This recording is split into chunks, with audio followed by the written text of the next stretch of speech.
Okay, perfect. So hi everyone, good morning, good afternoon, good evening. So we are going to start our sessions on hybrid multi-cloud red teaming. Okay, so if you have any query, any questions during our sessions, please feel free to send your comments or your message in comment box. Okay, so this will be agenda of our this particular training program or webinar. We will discuss about how we can perform red team assessment on multi-cloud environment, because now these days organizations are moving from on-premises data center or on-premises infrastructure to the multi-cloud environment. So it will be now the scenario will change from on-premise to the cloud environment. So when you're talking about cloud environment, there are multiple cloud vendors. They are like AWS, Azure, and GCP. There are few more vendors like IBM, Oracle, Alibaba, and all these things. But in this webinar, we will only focusing on these three cloud vendors.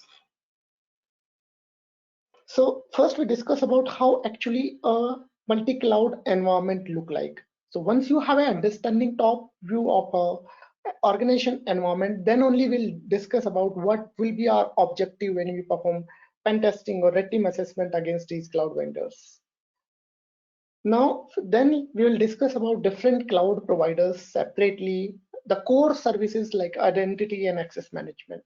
Because once you understand how identity and access management won in these cloud providers, you will 80% you will cover the assessment part there. So that's why it's really important to understand about identity and access management of each and every cloud vendors. They do have a different methodology, different styles to provide access to users, to service principal, to groups. We will discuss everything in detail. Then we'll discuss about same AWS, Azure, and GCP. Post that, we have an exercise. So exercise basically is a CTF exercise we hosted in our Hack and Secure platform. You can log in there, you can register there. We have around 9 questions there. So once we complete each and every section of every module of this training, we'll go for this module. Suppose if you completed AWS, we'll go for AWS and we'll solve the questions. So this will be during the training session only. Okay, so now let's start. So the first and important question here is how multi-cloud or hybrid multi-cloud environment look like. Because once you have understanding about the cloud environment, then only we'll think about how we can perform a pen testing or red team assessment there. Okay. So when we're talking about hybrid multi-cloud environment, definitely this is a combination of cloud providers, multiple cloud providers, along with on-premises. On-premises means your on-premises can be your data center or can be your office environment, your Active Directory environments. So when you're talking about hybrid multi-cloud, it's basically a combination of your on-premises, like your office internal network, along with cloud providers. Cloud providers can be a multiple like AWS, Azure, GCP, Alibaba, Oracle, depend upon organizations they are using it. So if they connected to each other, and if they allow employee to authenticate and users to use their resources, it's become hybrid multi-cloud environment. Okay, so now let's discuss one by one how basically on-premises environment look like. So this is a traditional on-premises environment, means traditional Active Directory environment. We have suppose you can see we have external network, we have internal network, we have a firewall which is sitting between these two networks. We have one more firewall which is basically sits. So when end user trying to access any of the external network resources, they go through this firewall. So this is a typical architectures look like for end users or for a red teamers when do security assessment.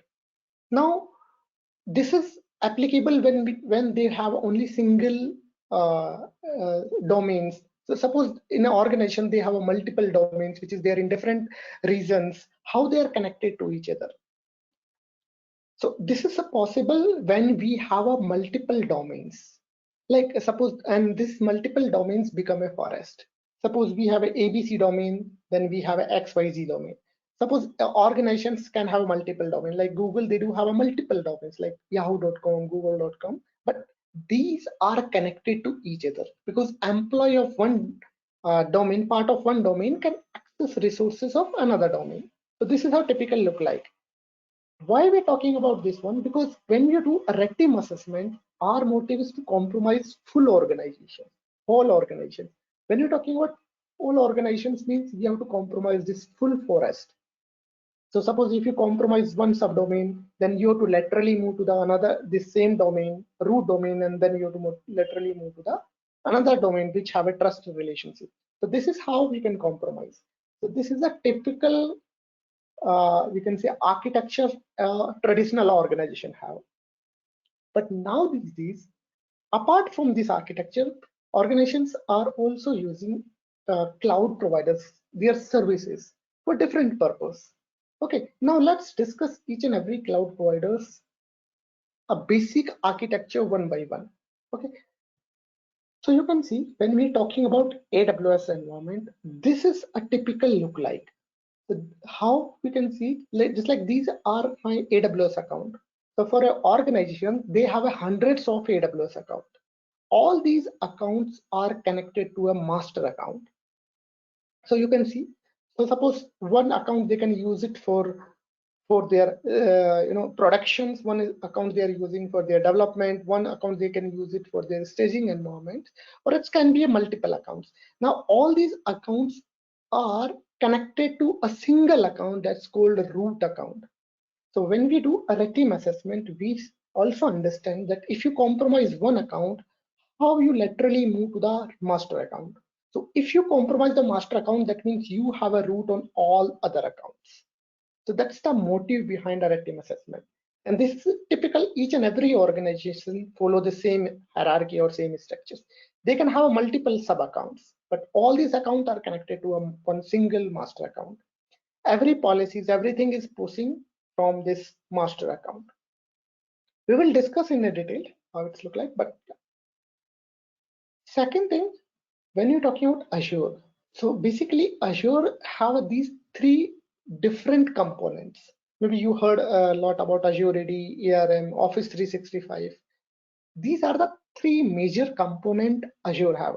So all these components club together and become a Azure cloud. The first and most important component here is Azure AD. So Azure AD is basically used for authentication purpose. Suppose in organizations, you can create a users, you can create a groups, you can create a service principal. All these things are part of Azure AD. So Azure AD is primarily used for authentication purpose. Now, if you want to create, suppose in a cloud, you want to create any resources, you want to spawn a VMs, you want to create a virtual machines or Kubernetes or any other services, these services are part of ARM. This is called Azure Resource Manager. Whatever resources you are going to be created in Azure, which is part of ARM. But if you're trying to access ARM, you first authenticate to the Azure AD and then you will be redirected to the ARM. So suppose if you want to create a blob or storage, it will be part of ARM, but in the backend, it's connected to the Azure AD, which is used for authentication purpose. Similar like ARM, suppose if you want to access Outlook on the web, Exchange Online, or any other SaaS services like PowerPoint or documents or any other SaaS services like Microsoft Teams and all these things are part of Office 365. Recently, they changed it called Microsoft 365. So Microsoft 365 is a SaaS solutions, but when you're talking about ARM, they provide identity and access management. So this is basically a infrastructure as a service, platform as a service, and software as a service. So they provide all these three services, but Office 365 only provide basically SaaS services. But all these two components are connected to Azure AD for authentications.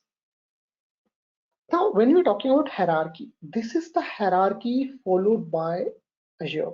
Like when you see in AWS, this is the hierarchy we have. We have multiple sub accounts.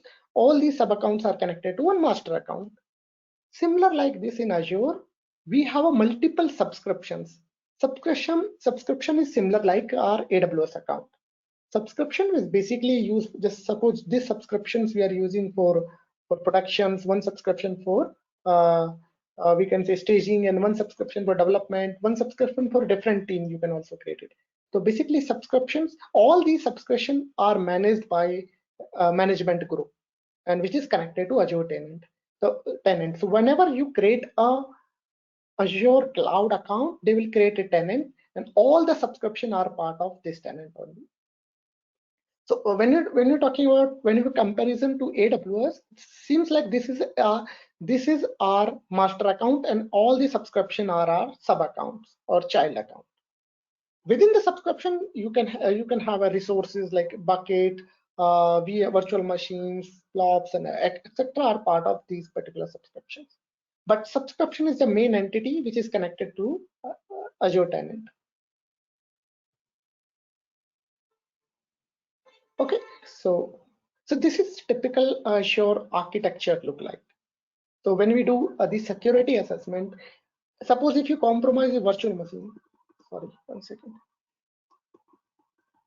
Okay, suppose if you compromise a virtual machines which is part of one subscriptions, like you compromise this virtual machine which is part of this subscriptions. When you do red team assessment, our motive is to compromise all other subscriptions within the same tenant. Tenant means this is the organization. Suppose for our organizations we have a one tenant, Google also have one tenant. So multiple organization have a one tenant, and all the subscription are part of this tenant. Okay, any questions? Let's move to next thing. Now, similar like AWS and Azure, Google Cloud also have this thing. Similar like, so basically, when we're talking about comparison, AWS is a different than Azure and GCP. So Azure and GCP have a same similarity, but AWS is little bit different than this one. How? You can see it here, similar like in Azure. Let's see in Azure, this is a Azure components. Similar like Azure, we have a Google Cloud, we have a same these three components. One is called Cloud Identity, which is similar like Azure AD. We have a Google Cloud Platform, which is where we can create a different resources, and we have a Google Workspace, which is similar like our Office 365, or similar like our all whatever service provided by Azure is provided by Google as well. This is part of Google Workspace. Like you can access Teams, you can access Google Meets, you can access mails. Everything are component. These components are part of Google Workspace. So this is how a typical architecture look like. Now, when you're talking about how Google Cloud organize the resource, so this is the Google Cloud organize this resource.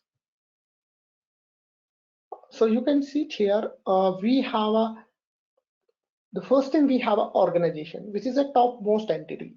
Within the organizations, you can create, these are the optional code folder. These are the optional, you can create or you cannot create, doesn't matter. But there is one entity called projects. So now let's compare with AWS, Azure, and GCP. Like in AWS, we have a master account. In Azure, we have a tenant. And in GCP, we have a company, or we can say organizations, which is a topmost hierarchy. Within that, in AWS, we have a multiple sub-accounts, hundreds of sub-accounts used by different teams or different purpose. In Azure, we have a multiple subscriptions, which is similar like sub-accounts. In GCP, we have a projects. So in GCP, we call it the projects. So these are the multiple projects used for multiple, use cases for production, development, or depend upon the organizations how they use it. But this is a one entity. Now all the resources are part of this project. So suppose you can see, if you compromise a virtual machines or app engine, which is there in one project, our motive when we perform red team operation or we can say pen testing, our motive is to compromise other project which is part of the same organizations, because all these projects are part of the same organization. So organizations means a company is managing these different projects.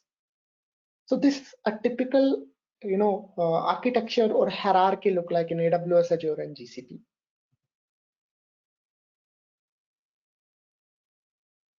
Okay, now there are some similarity. Let me clarify.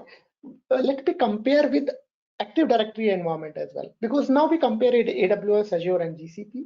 Similar like in Active Directory environment, when you create create an Active Directory domain service, it will create a tenant. It will create a basically your it will so we have one domain and we have multiple subdomain. So that domain is similar, like in Azure we call it a tenant, in GCP we call it organizations, in AWS we call it a master account.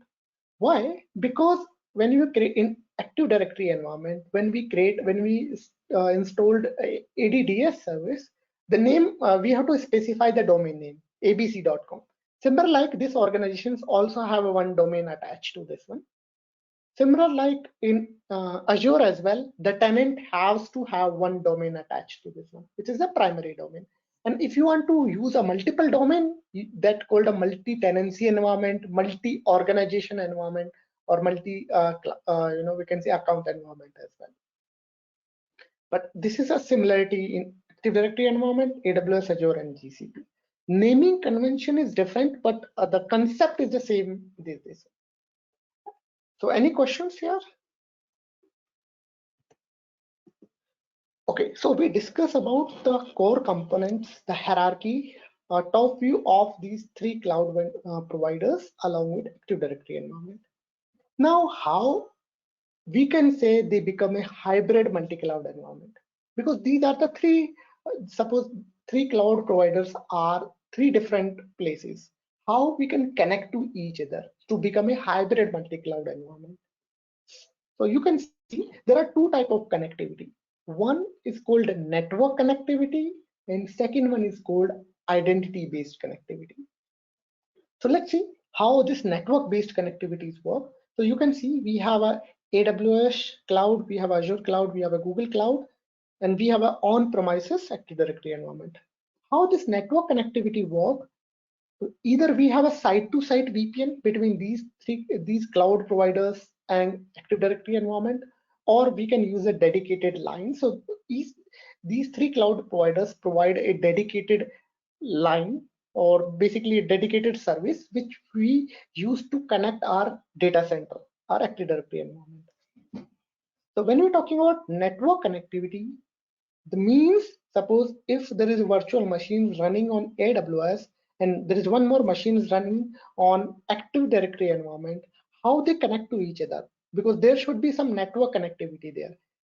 So in that case, we can use site-to-site VPN, which will allow us to connect our Active Directory environment to AWS. And the VM which is there in Active Directory environment can communicate to the VM which is there in AWS environment. Similar like we can do it in Azure and GCP as well. Most of the organizations, they use site-to-site VPN, which will allow you to connect two different environment or two different network together. Now here is no machines. In this case, when you're talking about connecting different cloud providers, means different network which is there to each other. So that's the one way. Now it's become a hybrid multi-cloud environment, because the machines which is there in Active Directory environment can communicate to the VM in AWS, VM in Azure, VM in GCP, because of site-to-site VPN, or there are few services other which is provided by these cloud providers separately. But some site-to-site VPN service is applicable for all the cloud providers along with Active Directory. So this is called network connectivity. In that case, you can communicate to any cloud providers, to any other cloud provider, as well as your on-premises. Okay. Second connectivity we called called identity federations. Identity federations means, suppose you working in different organizations, we use our single identity, means our username and password, to access multiple services. We don't have to have a multiple credentials for each and every cloud providers as well as on-premises, right? We can use a single credentials to access multiple services. Generally, we call it SSO. This has happened because of the identity federations. So SSO is a service which is happened because of the identity federations. So generally, in most common scenario, we use SAML-based identity federations or SAML-based SSO that allow us to use a single credentials to authenticate to multiple cloud vendors as well as our internal network as well. In that case, you can, or maybe some of the organizations are using external identity as well, like our Okta or OneLogin, or can be our Azure AD as well. But this is how hybrid environment work. Suppose when you do a security assessment and you compromise a credential, you not only have access on premises or internal network, but you also have access that is provided to that particular users. Maybe you have access on AWS, you can have access on Azure, you also have access on GCP, depend upon what sort of access provided to that particular user that you compromise. But it is how in the backend, why it has happened, because of the identity federations. So similar, like when you're talking about hybrid environment or hybrid multi-cloud environment, there are two ways to connect. One is network connectivity, where VM can communicate to each other, where resources can communicate to each other. And second one is all called identity federations, where a user can communicate or user can access different resources or different cloud providers. So these are the two ways to become a hybrid multi-cloud environment. Now you go for any organizations, they're using either one or both of the scenario if they want to become a hybrid multi-cloud environment.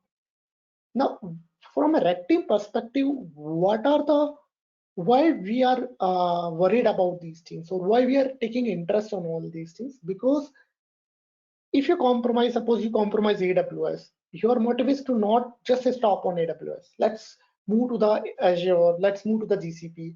How we can move it? If there is no connectivity, you cannot move it. So you have to identify how the connectivity is between, because of the identity federations or because of the network connectivity. In some cases, you can see your VM can communicate to another VM which is there in different cloud providers, or sometimes you can see that the identity that you compromise have access on different cloud providers. So depend upon the scenario, you can think about, extend your attack surface. Okay. So this is a complete picture of when we do red team assessment, what is our objective?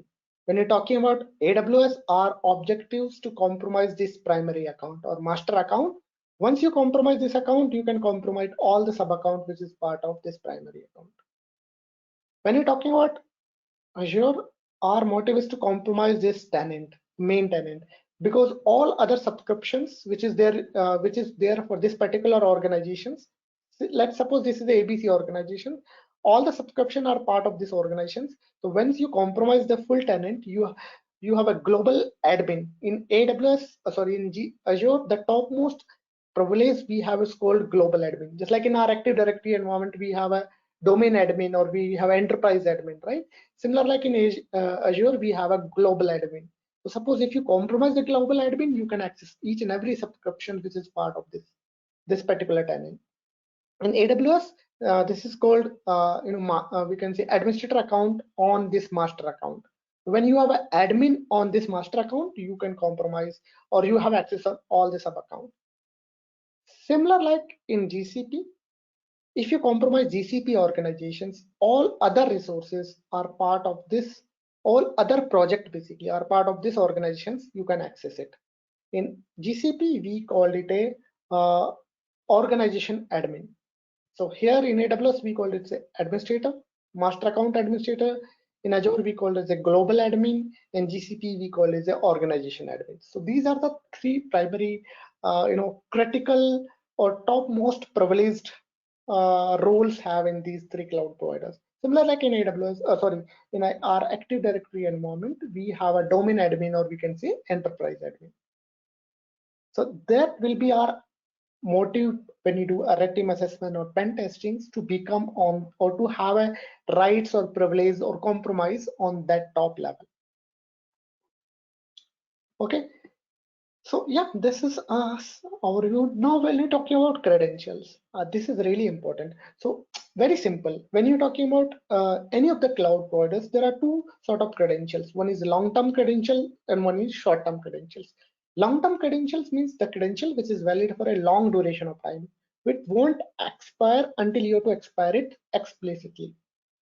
Second thing is that short-term credentials means the credential which have a shorter life duration, like for 30 minutes, some have a 1 day, some have a 12 hours, depend upon the how you can configure it. But these are the short-term credentials. Now, how we can access it? Two way. The one way is interactive, where you have a username and a password. You can interactively log in it. Another way is called non-interactive. Means you have a service account or you have a service principals and all these things where you don't require human interventions to authenticate.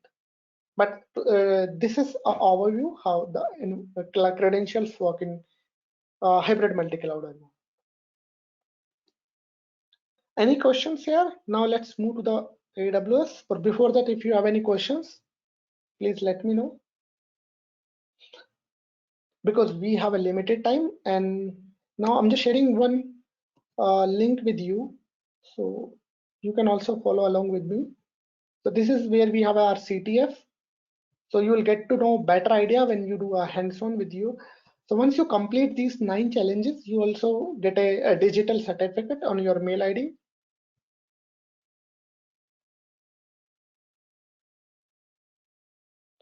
So I'm just sharing.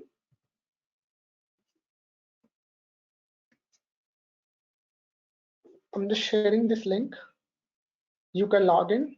You can use your email address, Gmail one, and you can log in there. Okay, if you face any issue, let me know.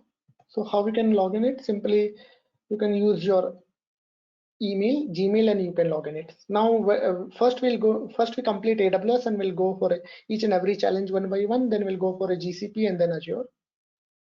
Please let me know if you face any issues. Link I already shared, or you can type labs.cyberwarfare.live.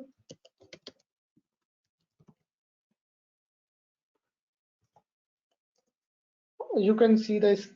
So once you authenticate, you will see like this. Link again, I'm sharing.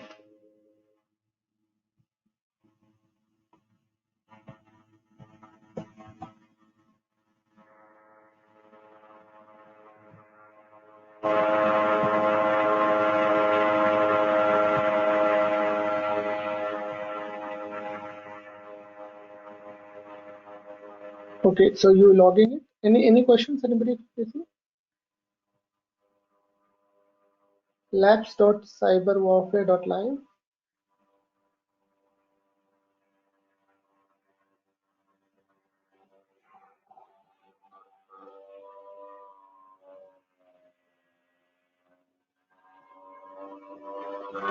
One second.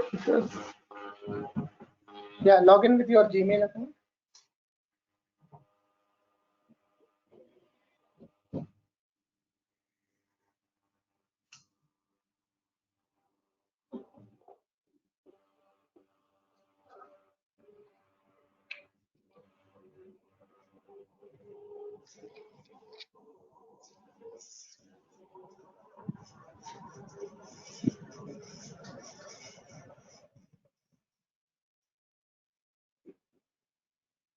Okay, hope everybody logged in there.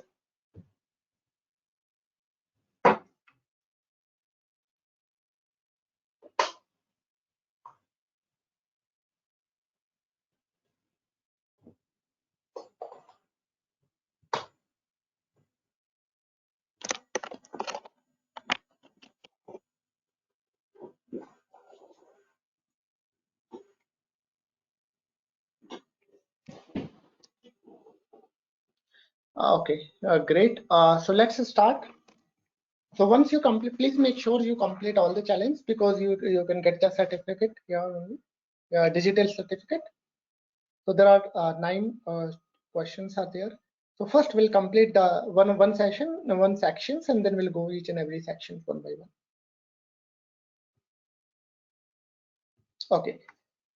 So yeah, let's start with AWS. So basically, you can see this is the architecture of any cloud providers. It's not related to AWS, but any cloud providers. They have these 3 different, we can say, components, or we can say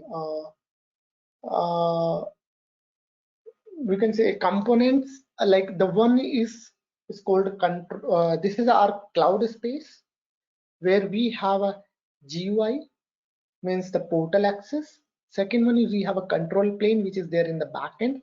And third one we have a called data plane. So portal means like AWS, Azure, and GCP, they have their own separate portal. You can log in there and you can perform multiple operations like create your resources, delete the resources. How actually when you suppose when you you want to create a virtual machines, how things happen in the background. So when you submit a request to creating a virtual machine in the backend, they will connect to the control plane. Control plane is basically check your actions that you want to perform and your authorizations. Are you authorized to do that actions? So once once you are authorized, they will start creating your resource in data plane. So suppose virtual machine which is there in a data plane. So control plane is mainly responsible for accepting the actions from the user. So there are two ways. One way you can use GUI or portal to send the actions, or you can use CLI, or we can say programmatic way as well. To just like different, we have a for Python or for different programming language we have a SDK that will allow you to directly interact with the control plane to send your actions. Control plane will check the authorized person, authorized principal, and what actions you want to perform. Basis on your authorizations, you are able to create or you perform that actions. Means you can create a virtual machine, you can build the virtual machines, or whatever actions you are going to authorize, you are authorized, you can perform there. Now there are hundreds of services there, because in this session it's impossible to cover all these things. So we only covering the top important or topmost services called identity and access management. So once you understand about how IAM work in AWS, Azure, and GCP, you will cover your 70% of your work, or you understand the 70% of cloud part. Other are services which is similar, like same we have virtual machines we have in AWS, same we have in Azure, same we have in GCP. Only the difference is identity and access management. Okay, now this is a single picture of how AWS IAM work. So you can see this is an IAM service. We have multiple, this is called identity. Identity can be users, can be a group, or can be a role. Now each identity have one policy attached to it. So policy means what actions you can perform there in cloud. So policy, just like these are the three things. One is called effect, second one is called actions, third one is called resource. Let's simplify it. So you can allow one user A, to create a virtual machines. Now user A is the identity, actions means creating, resources means virtual machines. So this is how we can divide it. Okay, so policy basically contain all the permissions there, and this is how permissions look like. Now we have these three different identity: users, groups, and role. These three different identity. Users is mainly used for your interactive login, or user also have a non-interactive login as well.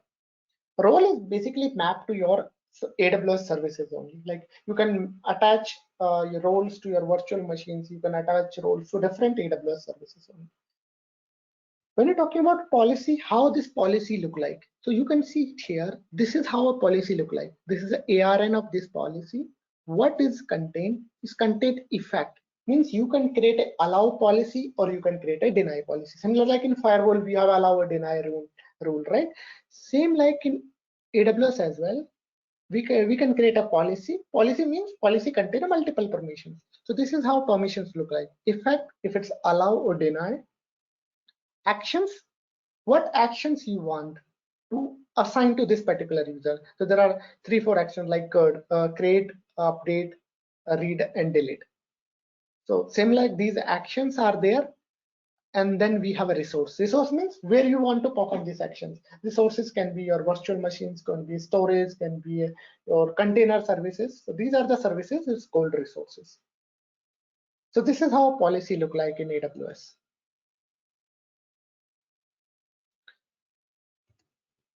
Okay, so this is how typical look like. Now let's go here in these actions, or you can, so suppose how you can authenticate. Once you authenticate, you can go here. Here you will find out the RPDF. So which is I think 100 pages PDF, because in this section we cannot cover this one, but you have a time, you can go through it. It will contain really great information, and you can go through it. How it's work? Let's start with AWS. So in AWS, totally we contain 3 different challenges. How you can start? Let's first click on one challenge and click on start. This will create a virtual machines for you, similar like this one. Yeah, you can complete later as well, but we suggest you to complete now, so you will get a certificate. But you have options to complete later as well.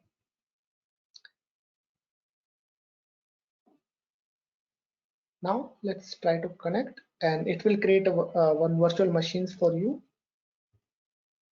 We'll see how AWS scenario look like here.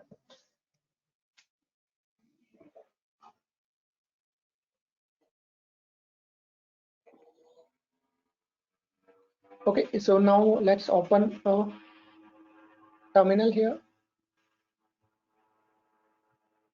Let me, one second. Now for AWS, how we can authenticate, because when you do red team assessment or pen testing, most of the time we only have a CLI access. We don't have any portal access.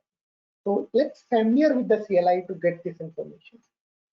First thing you have to check is what users you have configured it in your CLI. So you can use AWS STS get caller identity.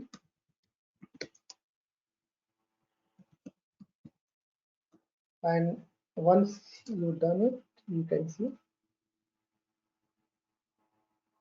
Yeah. So you can see this is a user, and this is a username RB Lab. This is a username which credential we configured in this particular machine.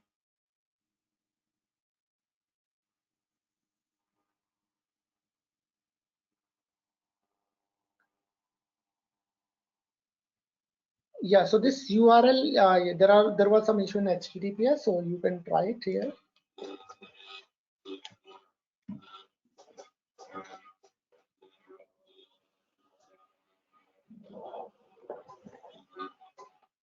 Okay, so once you configure, once you see which users you have, or which users credentials you have it configured here, now we are going to start. First, let's check how many users are there. How you can check it? You can use AWS IAM get users.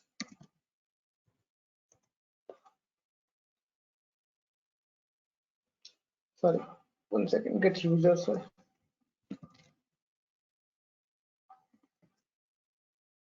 Sorry, one second. So this is a current user which we configured it here. Now, if you want to see all the users within in AWS, how you can see AWS, this particular account, list users. This is a current user that the credentials that you have with this user.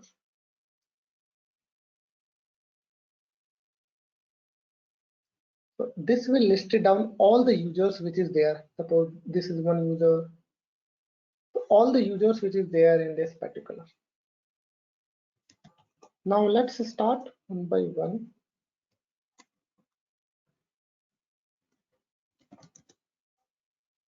One second, I think, yeah. Now let's start solving the questions. The first question is enumerating the ARN of AWS managed policy attached to user 3, this user 3. You can also check the reference materials if you want to see how actually this will work. So basically in this particular case, our objective is to identify the policy attached to this user. How we can do that? Let's check the reference material. First we'll check what you have, what credentials you have, what user credentials you have. This is, we did it. AWS STS get caller identity will allow you to check if your credential is valid and belongs to which user. Second thing, so if you want to see all the users, you can list it down all the users here. Now in this scenario, our objective is to enumerate the ARN of AWS managed policy attached to this user. Correct? How we can do that? Now let's going to attach a managed policy. This is a command you have to use it. Let's start AWS IAM. Now you have to use list attached user policies.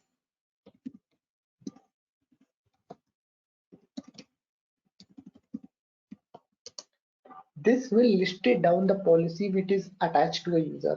Now you can see it here when we discuss about AWS, you can see you can attach a policy to users, to a groups, to a role. These are the identity, and this is the policy, means the policy container multiple permissions. In the permission we can see what sort of permission is there. Now we want to check what policy is attached to this user. Now which user? Here you can see I'm going to attach for employee 3. So let's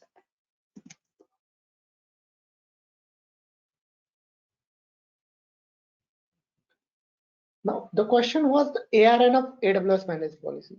So this is the managed policy and this is the ARN of this policy. So this will be the answer of these questions. So basically the funda here is, if you want to see what policy attached to a users, to a groups, to a role, this is a command you have to use it. If you want to see or if you want to check for a group, you have to change the user to group, and here you would also change the group name. If you want to see for a role, you can change the role. So this is the syntax of command. First you have to use AWS, then you have to use service, then what actions you want to perform it here, and then basis of parameter you can supply it here.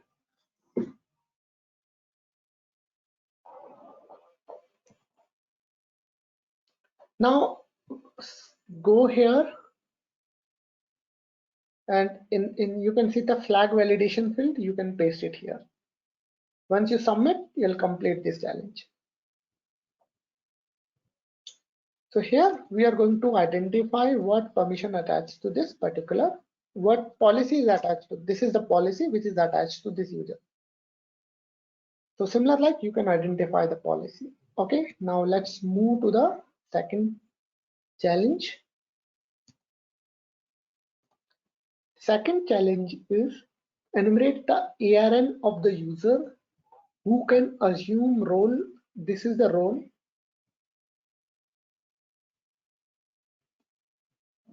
Now in this case, what is question going to say is, we have to identify the ARN of a user. So we have to identify the ARN of a user who can assume.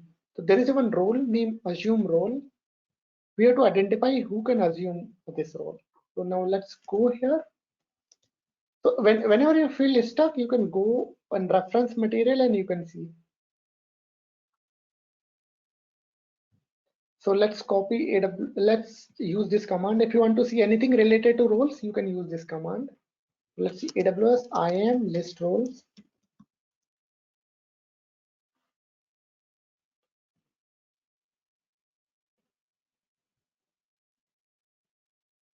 Okay, so basically if you want to paste it, you can use one technique. Suppose if you want to paste this one, you can copy it here and it will be here. One second, clipboard. It will be here only. And so suppose if it's here, you can copy from here and then you can paste it here. You can see, you can paste it here. So first copy from here and then use this clipboard and then copy again and you can paste it here in this flag field. Okay, now let's close it. Once you complete, do that. Now another question is to identify the role. So this is a command, we use it for all roles related things, all the information related to role. Now what role we have to identify? There is one role called assume role. This is the name of this role. Let's see if it's there.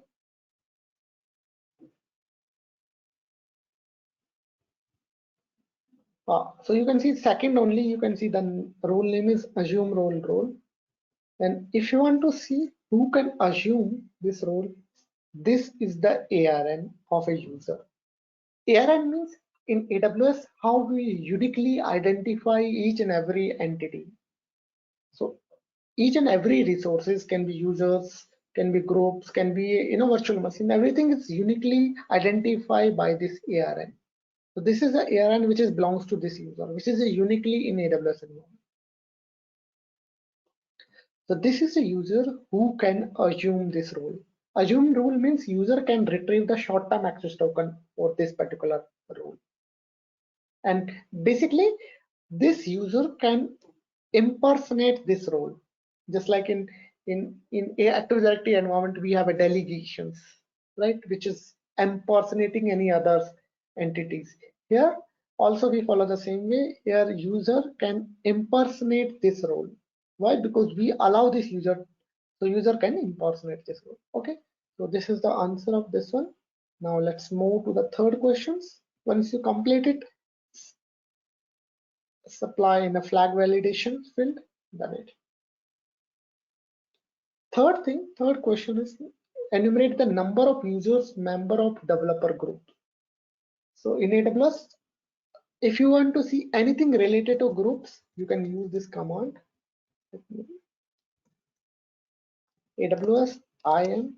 You can also go here in reference material and you can see group related command.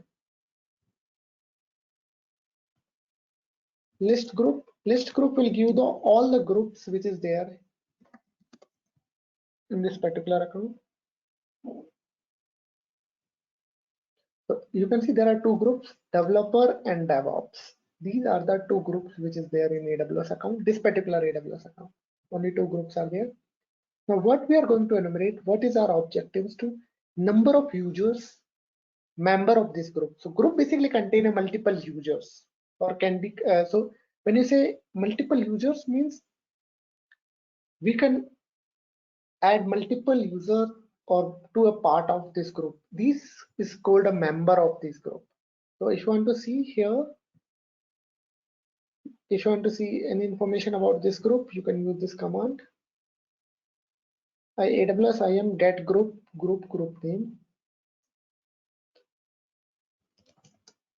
AWS IAM get group name.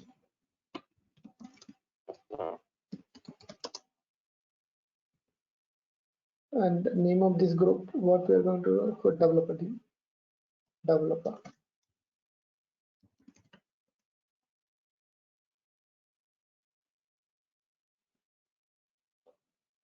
So you can see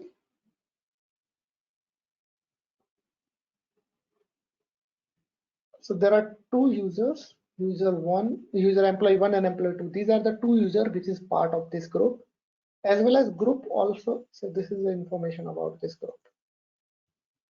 So very simple, group will be used to contain multiple users or multiple entity basically. Now in this case, if you want to see anything related to group, you can use this command. So this is how you can enumerate information about users, information about the roles, information about groups, as well as information about policies. And you can, here you are going to enumerate number of users. So you can supply here in flag validation field. This is how we can complete a AWS field. Any questions here in AWS section or any doubt you have?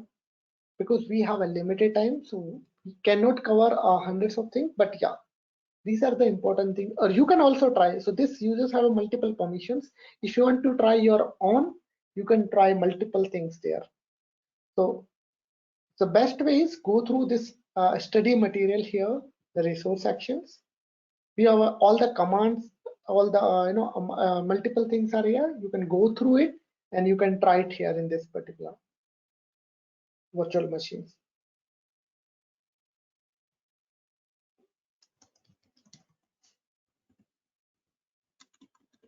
Any questions anybody have?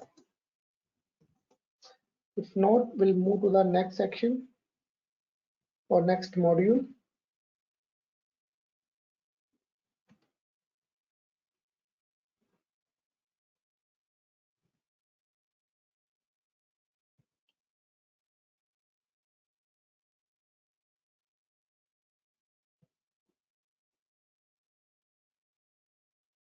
Second answer, let me check, maybe if we haven't changed anything. Should work, but maybe. Second questions was this particular role, you can assume it. If you go there for this particular role, use role command. This is the role command, you can use it, you can try it. And this is a different role. We are looking for a where name start with assume role. Okay, this is the second role,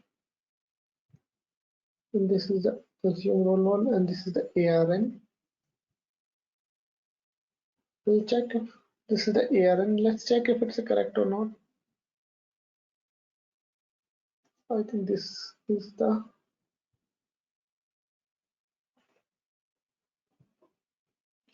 or maybe we have something in backend, but you can try with this one. It will work. Otherwise, we'll see in the later on once this is complete. But you can keep it somewhere. So you can try later on.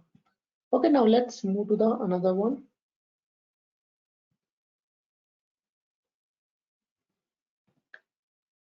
You can also practice. So this will be open for 24/7. Reference material is already there. Everything is there. You can go, you can study, and you can try it there. Because we have a limited time, so we have to cover very quickly. But yeah, it will give you the overview how identity and access management work. Now let's move to the Google Cloud.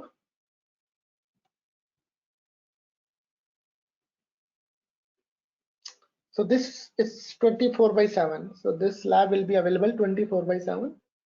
But I request, if you're really interested, go through the resources first, and then you can try it your own.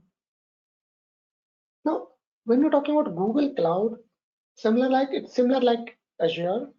So basically, we saw there are three different components are there: Cloud Identity, Google Cloud Platform, and Google Workspace. Okay, how Google Cloud hierarchy look like? So this is a hierarchy of Google Cloud. We have a company. Within the company, we can create a multiple folders. Multiple folders just to organize these projects. Project is important here. It's similar like AWS account. So if you want to organize these projects, you can create a multiple folders. Like here, we can create it depend upon the department and team and all these things. And project means it's similar like AWS account, which we can create a multiple resources. All other resources are part of project only. So if you delete the project, all the resources will be deleted. If you have access on project level, you have access on all the resources. Okay.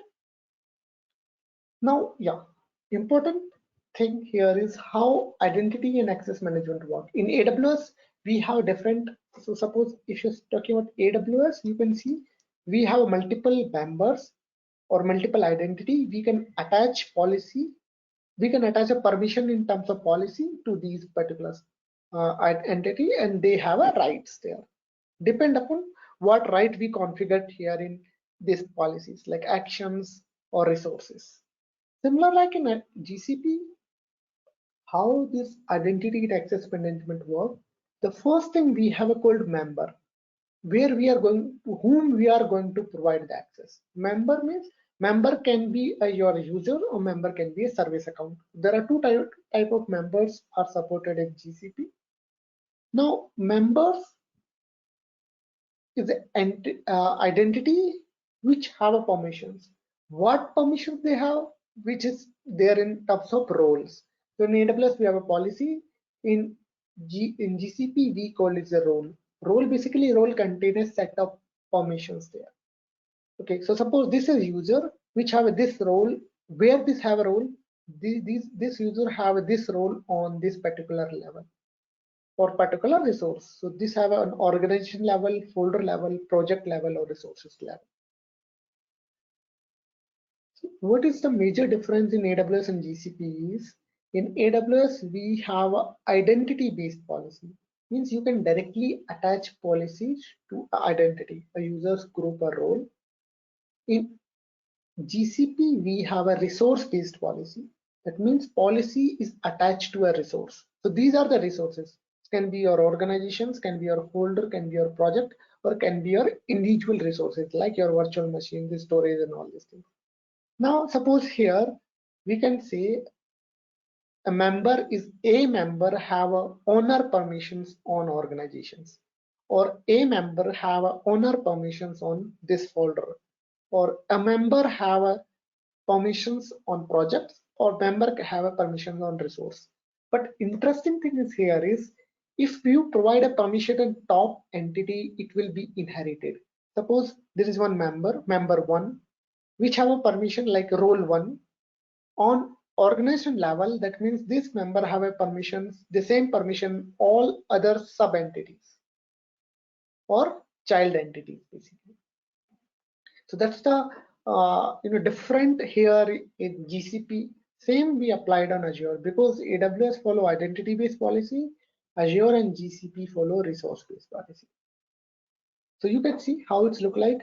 Suppose you have a organization. This is a user.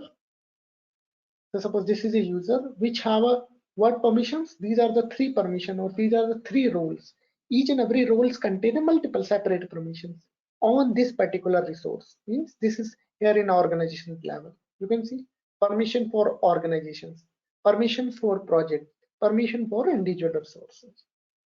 So you can apply the permissions in these hierarchy level. So when you try, you will get to know better. There is some. So now let's try with GCP one. Don't close these machines. You can use the same machines. You can just open a new again a terminal. And now let's move to our GCP sections. So in this case, we mainly focus on GCP part, these three sections. The first thing is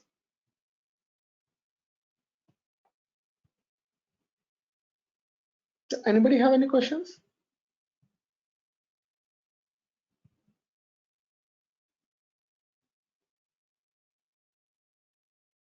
Objective is not clear on afterwards.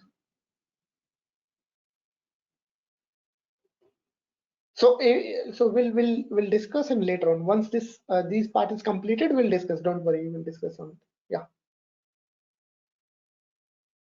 Okay, so now let's go for a GCP sections. Okay, first what we are going to enumerate is, let's click on first questions and see, understand what is going to say.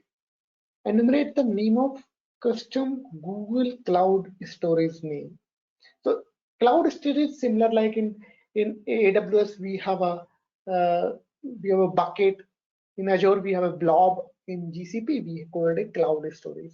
If you want to know what name of this cloud storage, custom means user defined or we supply it. How we can check it? The first, how we can check if you are configured with GCP or not. In GCP, we similar like in AWS, we use AWS command. In GCP, we use gcloud command. So if you want to see which user is authenticated, gcloud auth list. This is a command. You can also get this command reference here in reference material as well. This will give you the information about authenticated user or service account. So this is the account which is authenticated, and we can use this gcloud CLI to authenticate to our Google Cloud, or we can perform all the operations.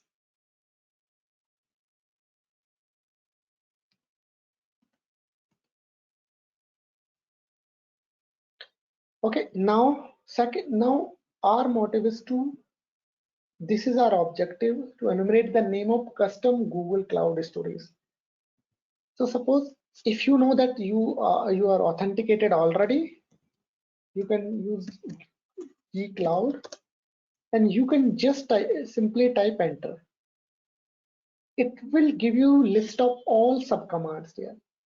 In our case, what we are going to enumerate is related to cloud storage.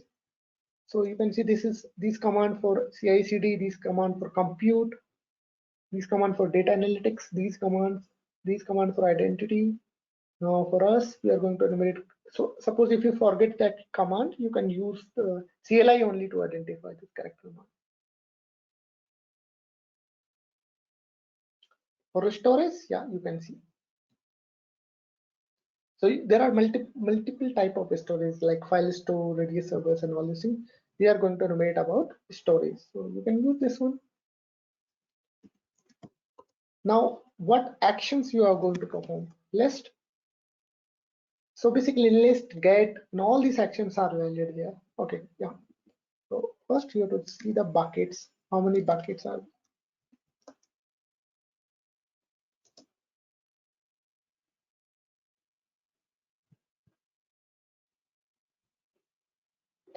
In this case, you have to set the projects. Let me set in the. This is happen once you set.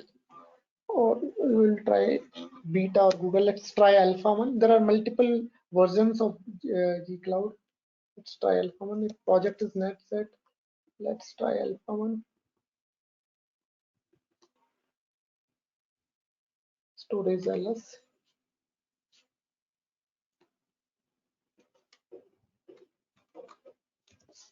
Alpha.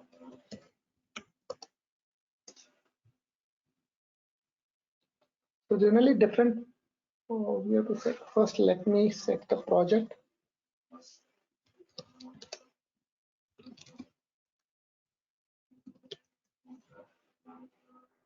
Seems like project is not configured here.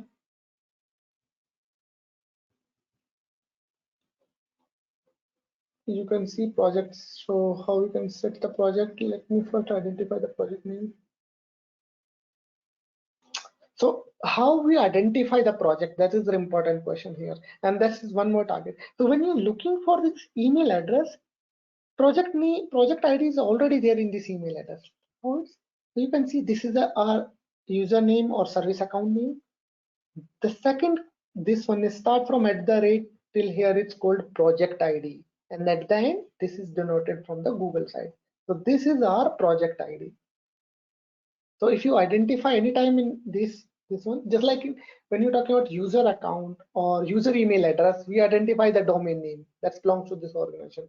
Similar, like if it's a service account where we won't require a human interventions to authenticate, you can see this is a project. So you can set it here, config set project, and this is the project name.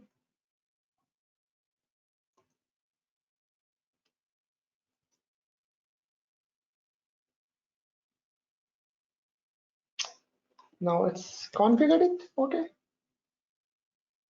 Now want to see storage ls. Ah, perfect. This is a storage name.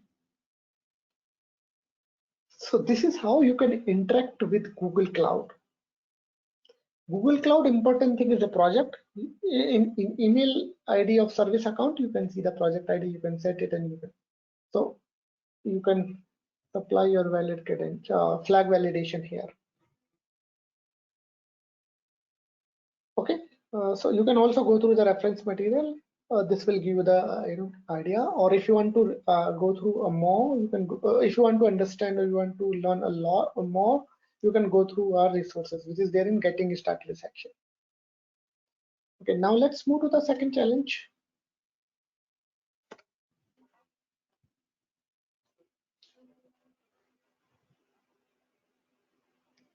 Now in this case, what we are going to enumerate the name of the role on user have on project level on this particular project. Now it's come to how identity and access management work. If you want to see, let's use this command called gcloud project list. Sorry, project list.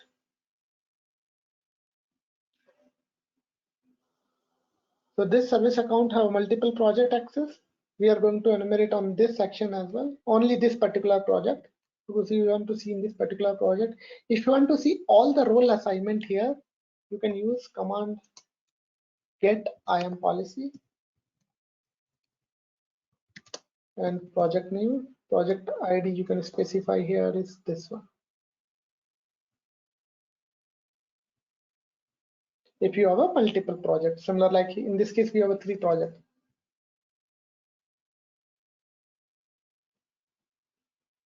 Perfect. So this will give you the complete idea how IAM work. So now in this scenario, we are going to enumerate on project level. Like you can see here, we can enumerate on folder level, project level, resources level, organization level. So let's enumerate on the project level. We specify the project. How does this IAM work here? You can see this service account, this role, this service account have this role on this particular project. The project which we are going to enumerate his service, or we can say IAM policies. This service account have a this role. This user account have a this role. Now, if you want to see, it's saying users USR 002, what roles it have. So let's say this is employee 2. Let's for user 002. Okay, you can see this service account, and this user account have editor. This role name is editor role on this particular project. So this is how hierarchy, or this is how identity and access management work on project level on Google Cloud basically.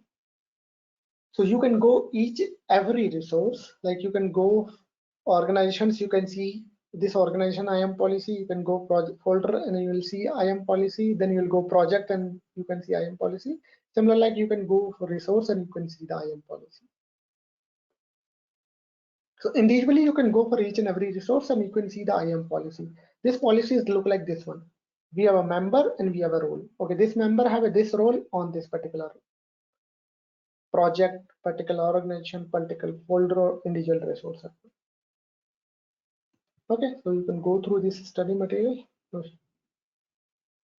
Now let's move to the third one is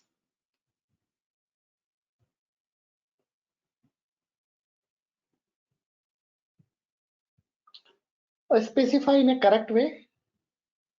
You can specify in format of GS or you can specify only on the name. Just check which one is accepting.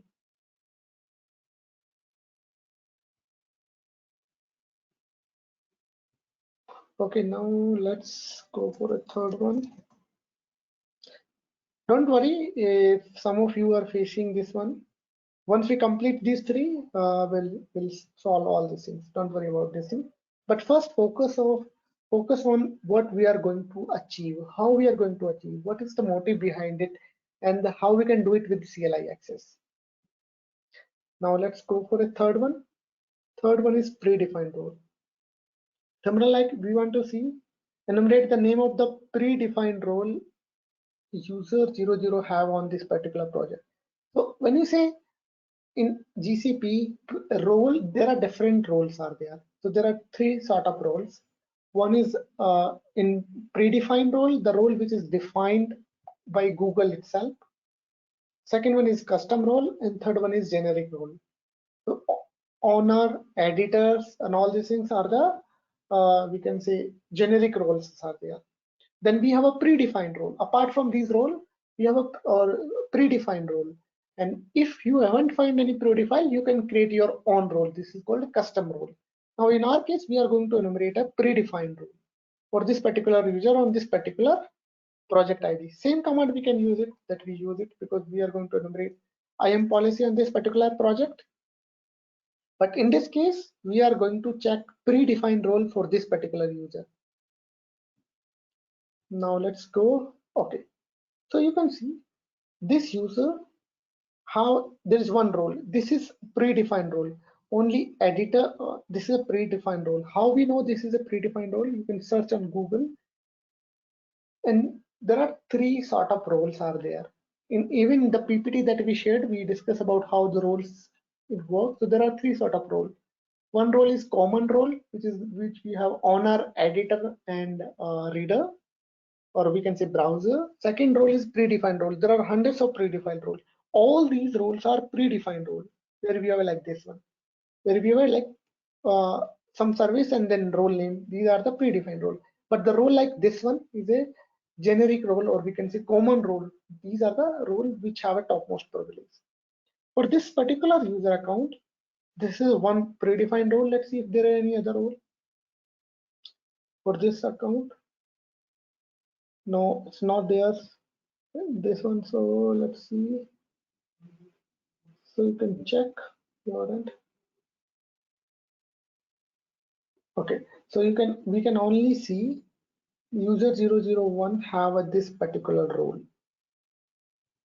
And why we identify if it's a predefined role? Because if you'll see role in these two format, like role slash service that dot actions, it's a predefined role. If you see role like this one, this is a generic or common role. And if you see like it's not there, these roles, like the role that you created is called custom role. I think it's not there, but you can also have a custom role as well. All these roles are predefined role apart from this editor, owner on this role. Okay, any questions here? Now you get to know the role, you can apply here. You can go through the reference material, same, you have to go for a policy and you can see what is our objective.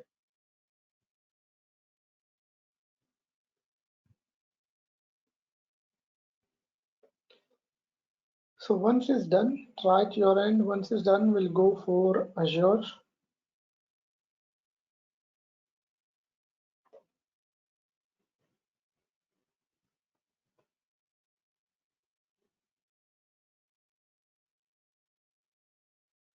So if you go here, you can see all these are the predefined role. But for us, we are looking for a user 001.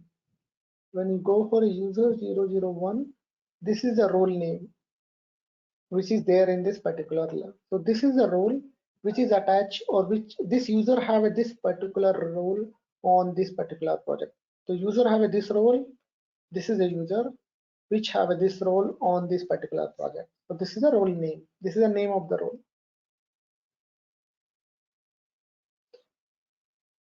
So you can try with the full role slash role storage.admin, or you can try separately. Let's see which one is more. Try in both the format, try the full format, and all try with separately, just like this one also. One, so yeah, it will accept.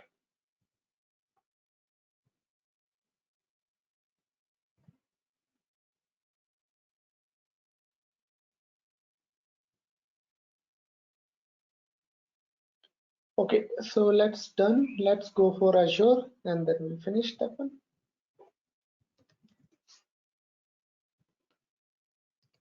Now we discuss about how IAM work in AWS and GCP. So Azure is similar, like so they have a similarity like GCP.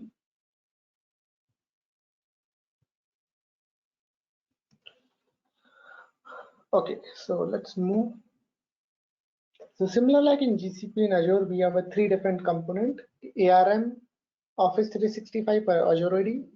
ARM is mainly used for creating your, so it's basically for management of resources that you are going to create. Azure AD for authentication, and Office 365 for all SaaS related product like Exchange Online or your Outlook on the web and all these things. So this is the hierarchy we follow in Azure. You have a tenant. Set the tenant. We have a management group, which is nothing like folders in GCP, which is used to manage these subscriptions. Subscription is a topmost identity, which you can use. You can for billing purpose, or you can for creating multiple resources. All the resources are creating within the subscription. So for organizations, they have hundreds of subscriptions. Now, again, the question is how identity and access management work in Azure. We saw in AWS, we saw in GCP, but how IAM work in Azure side? So similar like any other providers, we have three basically components. One is a member, who have, who have. Second one is what sort of permissions this have, and third one is where it's have. So who, what, and where. These are the three different things in each and every cloud providers we have. Like in Azure, we have who means if it's a user or it's a service account. What sort of permissions have? What means what sort of permissions? Like what rights they have, what permissions they have, and where they have it's called resource. So how this hierarchy work? You can see it here. So security principles can be your service principal, manage identity, users, and group. These are the security principle, means members. So these are the who, which have a rights. What sort of rights have comes under role definition.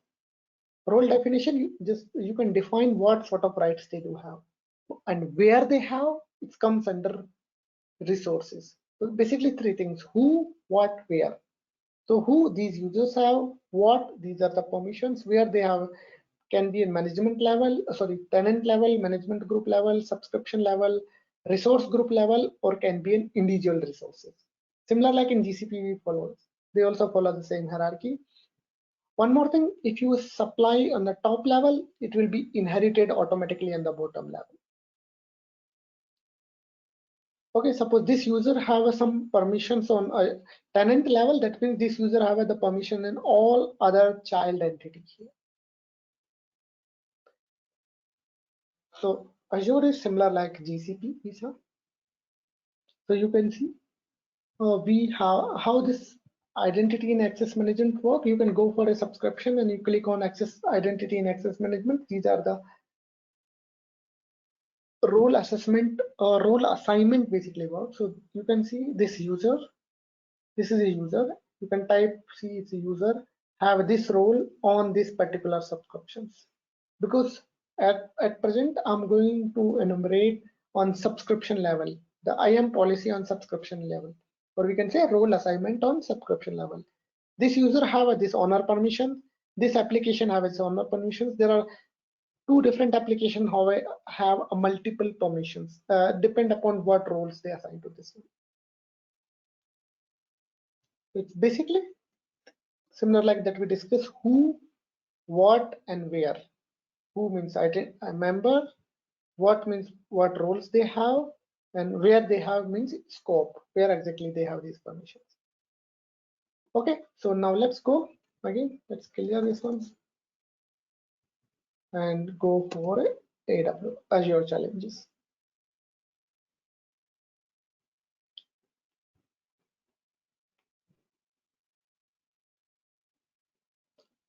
Okay, now let's click for one by one. Let's click for first one is Azure RBAC. We'll start from role-based access control and then we'll go for this one. Enumerate the email ID of the users who have an owner role on Azure subscriptions. How we can do that? You can see the materials here. So first, if you want to see which users credentials we use to authenticate, you can use Azure account list. So you can see I'm authenticated as this user and this particular service principal. So this is a service principal. I'm authenticated with this user on this particular, this is a tenant name and this is my subscription name. Now, if you want to see the role assignment on this particular subscriptions, so yeah, you can supply like this easy role assignment list.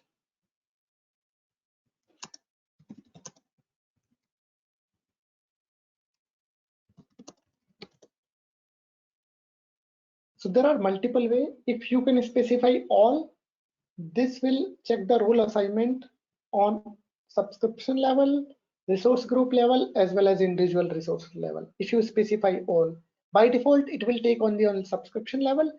Or if you can specify, if you have another subscription, you can also specify that subscriptions. But by default, it will take on the subscription level. If you specify this switch called all, it will check for all the different child entity as well, like resources level. So you can see this is how a role assignment work. Let's check first how it's work. So you can see ID, this is a role assignment ID. So this service principal, this is a type of user, have this particular role on this particular subscriptions. So three things is there: who, this user, what they have, this particular role, where they have this particular subscriptions. Okay, now in our case, what is our objective? We are going to enumerate for who have owner permissions, user who have owner permissions. So let's go down. Let's check for the owner. This is the owner, but this is the subscription. Sorry, service principal. This is not a user. Now just check for owners. This is a reader permissions. This is also reader permissions. You can check. Okay, so this user, this is owner permissions, and this is user. So this is the email ID of a user who have owner permissions on this particular subscription. So this is how you can identify.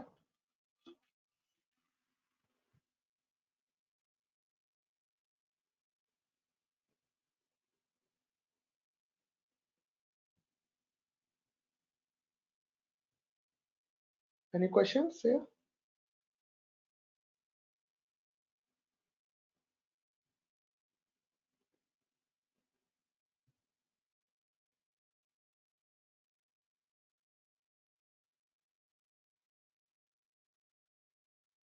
Let me know if you have any questions.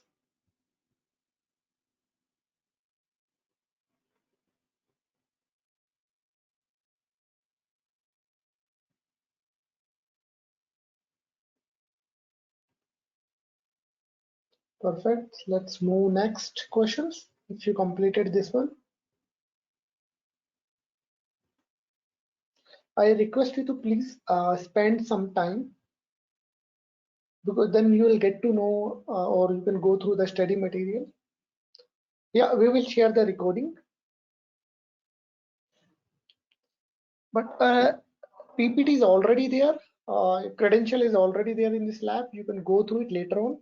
We will share the recording post our training or for this session.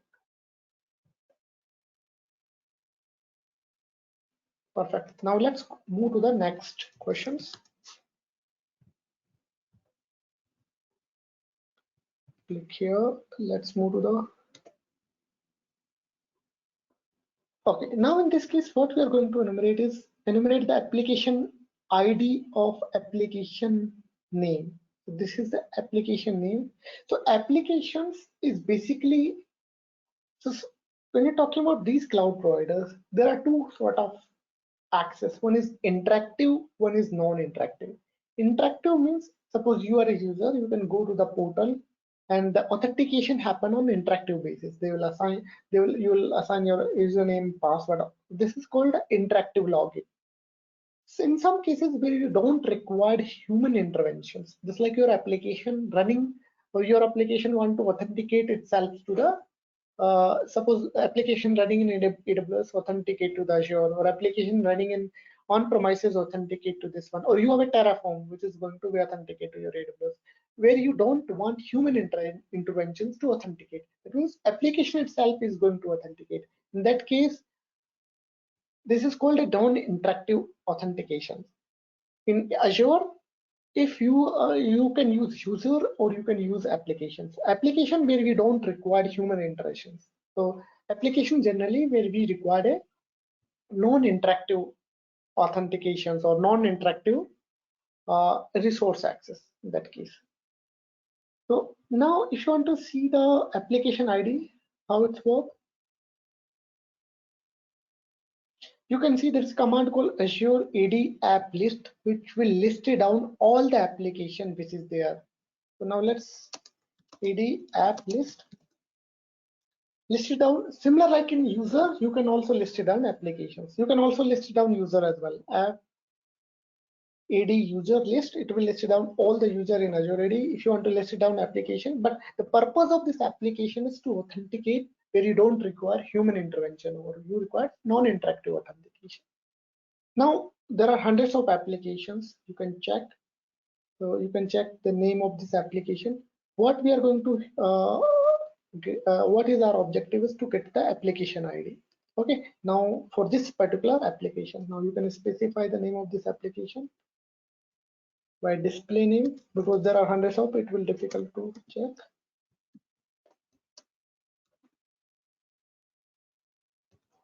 Display name EMP. This is the application name. Okay. Now what do you mean by application ID? So suppose application is similar like our user account. For user account, we have a user ID, means email ID and password. Similar like in application, we have application ID, which is a user ID, similar like our user ID. For password application, have a called secrets, or application can also be have a certificate. So application ID similar like user have a user email ID, application have their own application ID. So you can see this is the application ID, which is uniquely identified for this application. So this is similar like our email ID. For a user, we have email ID. For application, we have application ID. We can use this application ID along with the secret, means application credentials, to authenticate to Azure without any human intervention.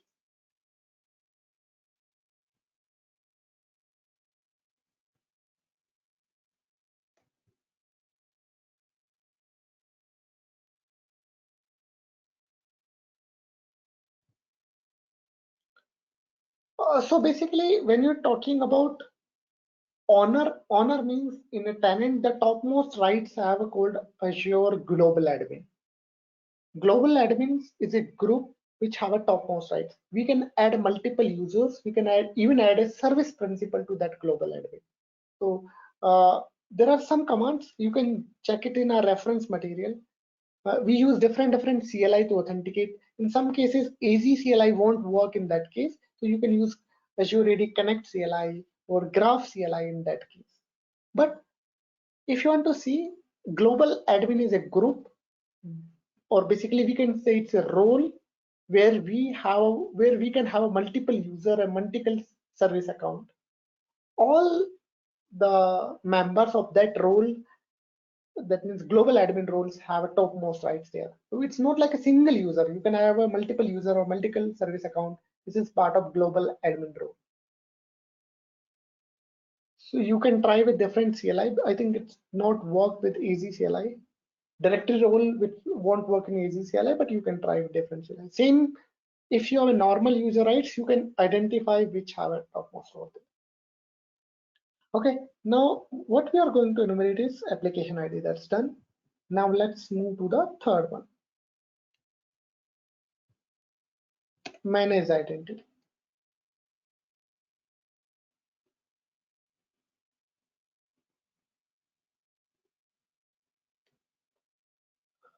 We'll cover all the questions. Once this is done, you can ask as many as questions you have. Okay, so let me just complete this one and then we'll go for a question answer session. Enumerate the name of user assigned managed identity. If you want to check the managed identity, you can use this command called AZ identity list. Managed identity similar like managed identity means you can attach some identity to Azure resources. Like you can attach the identity to your virtual machines, or you can attach identity of any other like compute or containers. And all. This is called a managed identity. In AWS, we call it a role. In GCP, we call it a service principal, sorry, service account. In Azure, we call it a managed identity. So managed identity is mainly used to attach the identity to Azure resources. So let's see AZ list.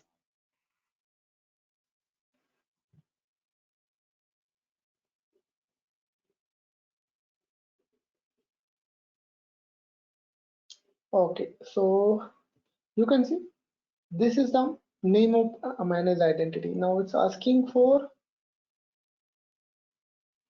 enumerate the name of user assigned managed identity. So this is the name of this identity. This is the principal ID, means application ID, sorry, client ID. This is a client ID, this is a principal ID, and this is a tenant ID, where we have managed identity. So this is how we can enumerate managed identity with AGCLI. Now I'll go for a questions if you ask on this. So feel free to ask as much as and any questions you have.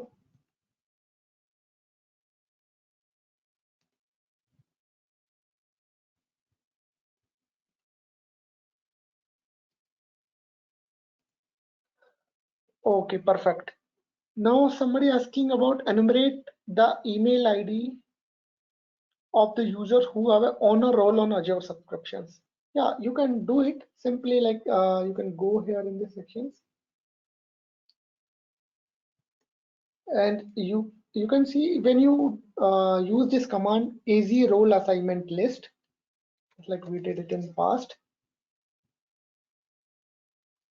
AZ role assignment list.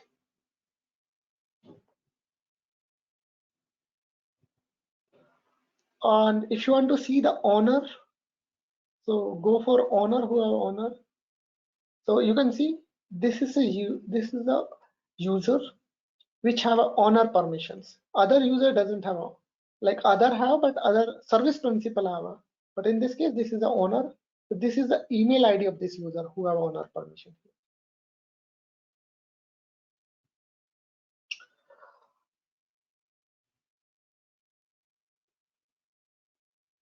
So in our case, we only, as of now, we only working with AWS, Azure, and GCP. There are some researches going on Oracle and IBM Cloud, but it's not publicly available yet. As of now, we have these three cloud providers, as well as our on-premises traditional one.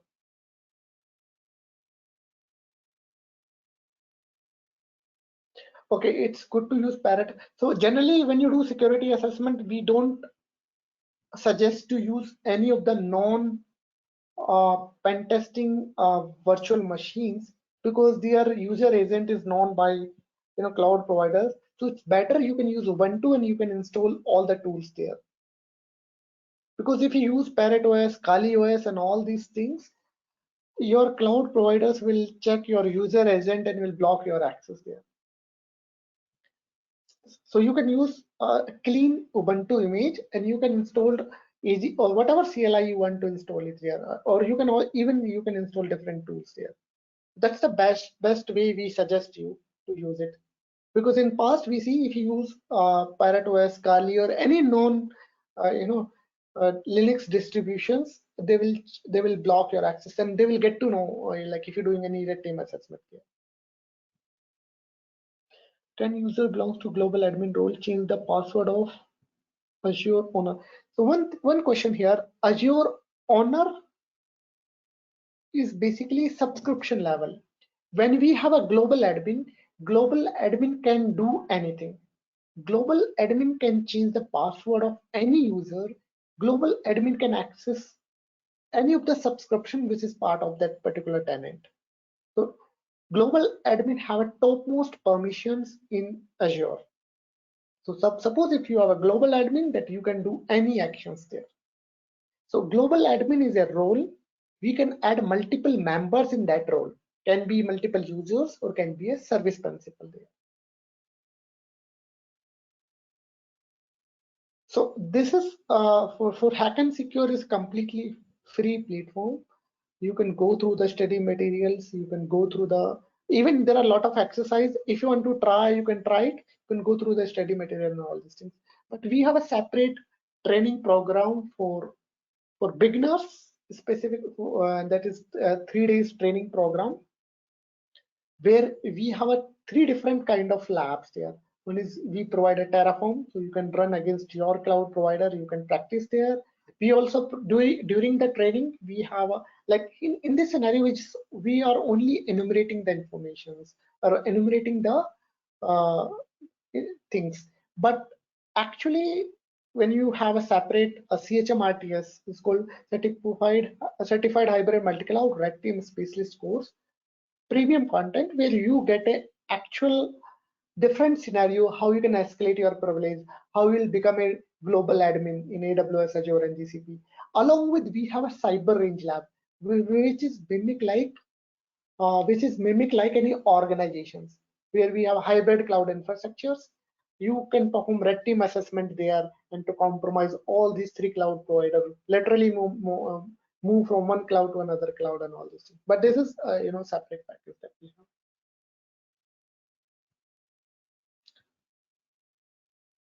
Any other questions? Anybody have any difficulty they are facing it, or any questions here? GCP Lab 1.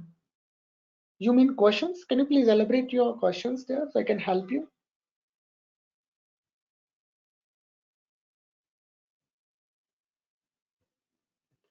So okay, so once you complete this one, so last step I forgot. So once you complete all these challenges, I think out of 9 you have to complete 7 challenge. Once you complete it, one second, once you complete it, you will go here in getting started sections, click on certificate.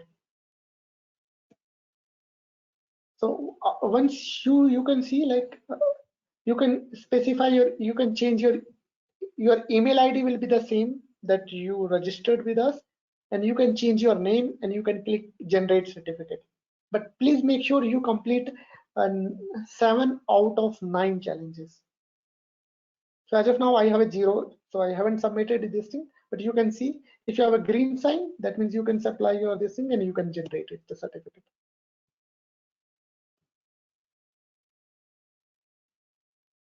So you will get your certificate in your mail ID, which is a digital certificate.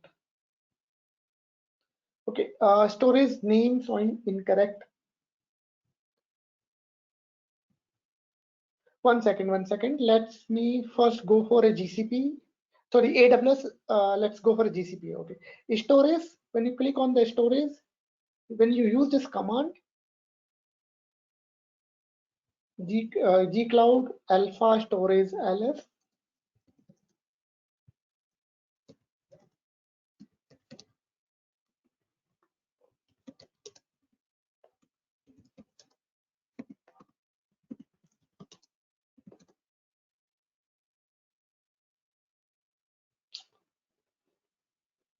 Now try with this. Try with the full syntax. This one GSUA, or you can try with this name only. Let's try with both. This will work. Yeah, try with the name. Don't try with this. This is basically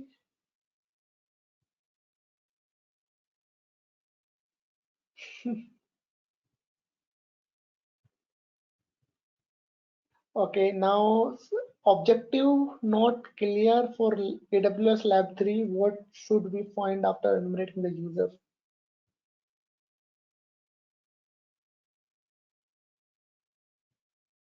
One second. For AWS, let's go for AWS 3 questions.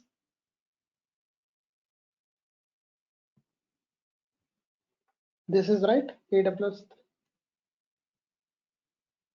So you are going to enumerate number of users. How many users are there? For this particular group, how many users are there? 1 user, 2 user, 3 user. How many users are member of this group? So when you check the member of this group, you will see how many users are there.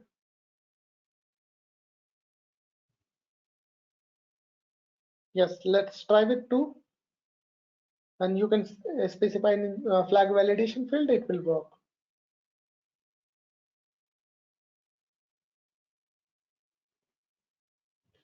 Okay, perfect. Any questions? Any other questions?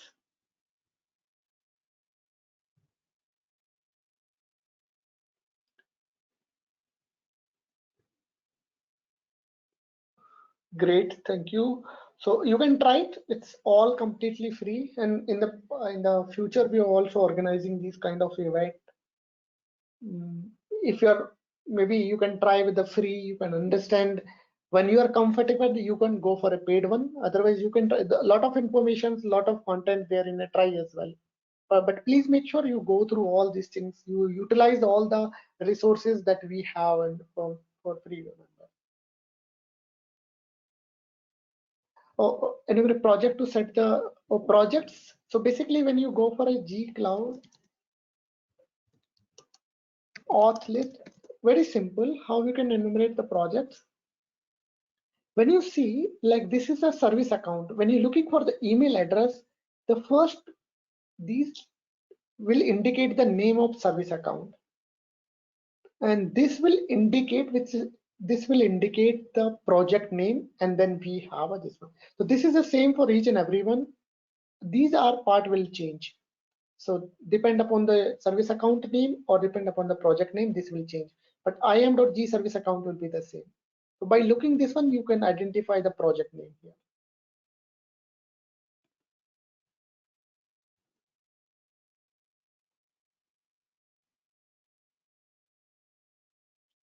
So just by looking for this one, you can identify the project name. This is very simple. Similar like in, suppose if I give you email address, you identify, okay, this belongs to this particular domain. Same thing, you can see the project name belongs to this particular. So service account is belongs to this particular project, and you can set it. If you have any query questions, please feel free to mail us. I'm just sharing the email information here. You can send your mail if you have any query, any questions.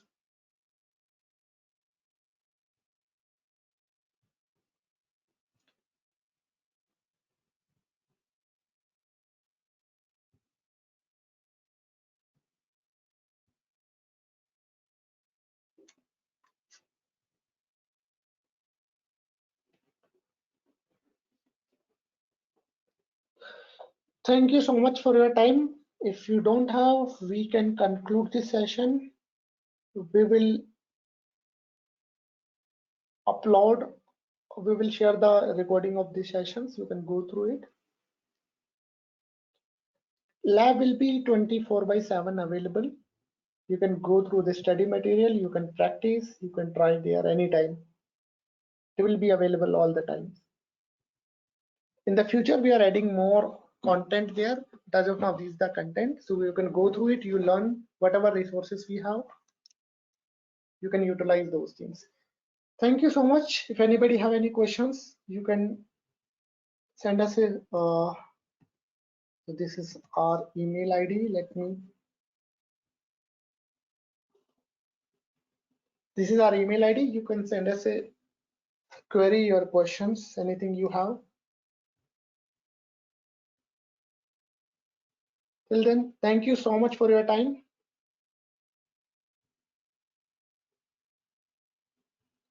Thank you. Bye-bye.